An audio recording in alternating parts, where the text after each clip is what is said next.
So, this is a video I'm making for life insurance agents. I'm making it specifically for life insurance agents. So, in the life insurance space, I work with a lot of people that come from different sales industries, different sales backgrounds, right? And I remember having this conversation with this lady. She goes, I'm selling to people who are, multimillionaires. I'm selling to businesses, but when it comes to life insurance, it's tough for people to buy. And I would say two things to that. Is one, life insurance is not the toughest sale, okay? But it is a very interesting sale. Here's why. Life insurance, now then again, most people have products such as the ones that come with living benefits. I'm not going to go into products, but let's just go with traditional life insurance, which I like to call it is death insurance because it pays when you die. You got to think about it. You're asking somebody to give you money for a product that they will never, ever, ever use. Think about that. Because if I'm selling a car, for instance, they're gonna drive the car. They get to feel the car. If I'm selling an idea, right, they're gonna feel the idea and they're going to use the idea, right? Think about it. If you're a pastor, right, you're a salesman. If you're a pastor, if you are selling, what you're selling to people is a better afterlife. Okay, you're selling them the dream and the vision of God that they've never seen. Okay, but you want them to feel his presence, right? Embracing his presence. And when you're selling that dream of God, Jesus, based on a tale that was written before they were born and before their ancestors were born, you have to understand something. What is the job of a pastor? The job of a pastor is not to make you feel good, right? It's to sell you a dream. It's to future pace you, right? Say, listen, when you get to heaven, right, you're going to be sitting on the left hand or right hand of God, right? Your actions that you do here today will directly affect the life that you have in the future. Now, I want you to understand something. The way you're sold on God in church, which I'm a Christian, I'm drinking the Kool-Aid 100%, and I'll preach in church if I have to, is the way you're sold on the religion, right? The way you're sold on God, the way you're sold on a belief, is the idea of future pacing, of what would happen in the future, right? So the key to selling life insurance for most people is you have to understand something is you don't sell life insurance as a product based on what they would use right now. It's based on a product of, hey, okay, so if you were to pass away tomorrow, okay, or if you were to not be here, 10 years, if God calls you, tomorrow, what will, let's say the beneficiary is your wife, what will your wife do?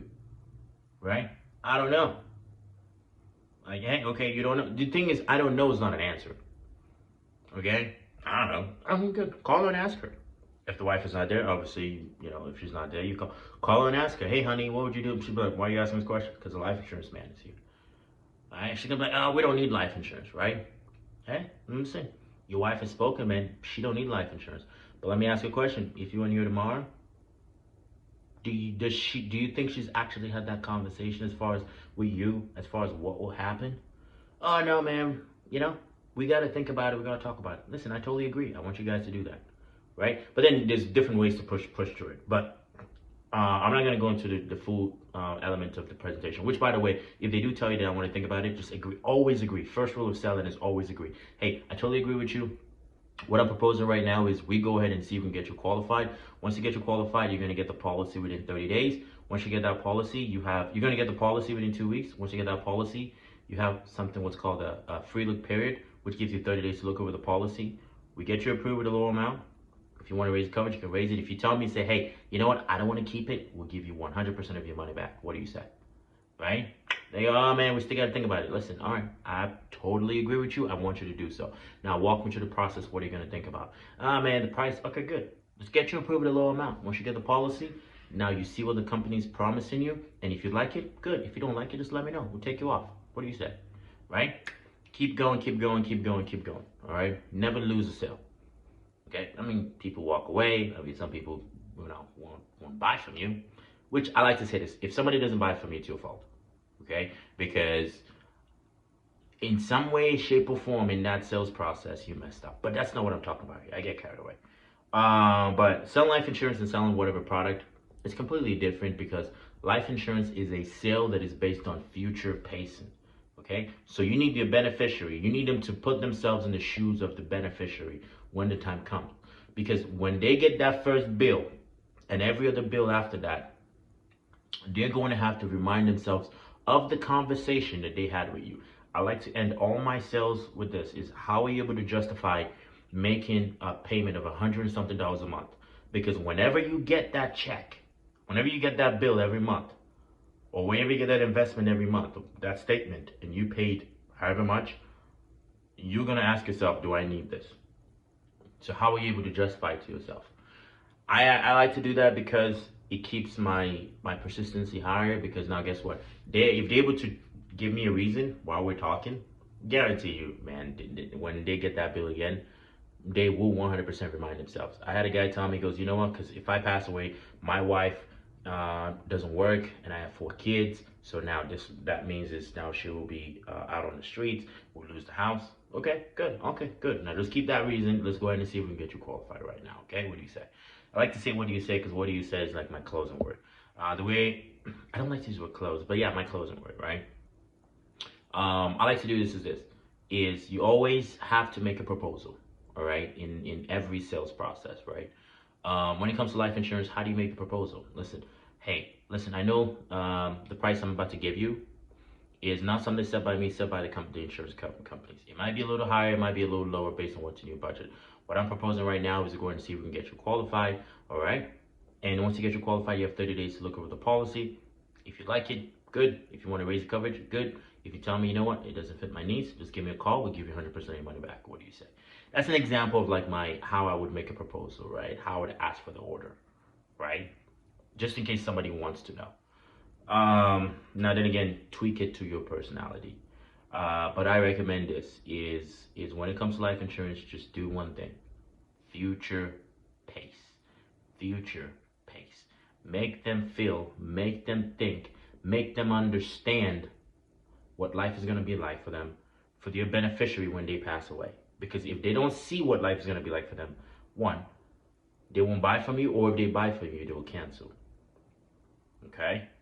And that's the thing is if you're not working with your clients through what that person's gonna be like, you may be making a lot of sales, but your persistency might be freaking trash. Life insurance is a really, really interesting sale. It can be tough for a lot of people. Which I want to add another thing as well as this is if you will not sell, if nobody knows you that you're a life insurance agent in your friends and family, not because you want to sell them, but if no one knows you in your circle of influence, nobody knows you. Because a lot of people say, I will not sell, I don't like selling to my friends and family. But here's the truth is this: you are trying to be a secret agent. So if no one in your family knows that you are a life insurance agent, you will have trouble selling to other people, because it means that you don't believe in the product, or you are afraid or ashamed of being associated with life insurance. I used to be ashamed of it, man. But the truth is this: fucking hell, man. Whenever you say my name, dude, say life insurance. Put a life insurance in front of my name as a sign of respect. Okay? Because if you don't put that in there, you're disrespecting me. I want to be known as E Life Insurance, the real E grade life insurance. Okay? Put a life insurance in front of my name. All right? When people say life insurance, they gotta think Emmanuel. That's how you gotta be. That's how you gotta believe in your product. Because if you're selling shit, if you're selling trash, if your name is Marcus, if your name is Aurelius, whatever it is, if you're not willing to be associated with what you sell, you're not going to be able to sell, and you're going to quit this industry and jump to something else because you're going to blame it on life insurance or blame it on whatever it is you sell. If you're a car salesman and you're not willing to be associated as a salesman, because people might go, oh, you're a used car salesman, man, you got tricks. Hey, yeah, bro, I'm a used car salesman, man, come on to my lot. Oh, you're going to just pressure me. Hell yeah, well, I'm about to pressure you right now. Be willing to be associated with what it is that you sell. Be willing to change it as your last name. Take it as your last name. My last name is not Egret. My name is Emmanuel Life Insurance. All right? I'm going to go to court right now and change that. You need to be willing to be associated with what it is that you sell, because if you're not willing to, dude, I can guarantee you 3,000% right now, you're not going to be able to sell anything because you don't even believe in your product.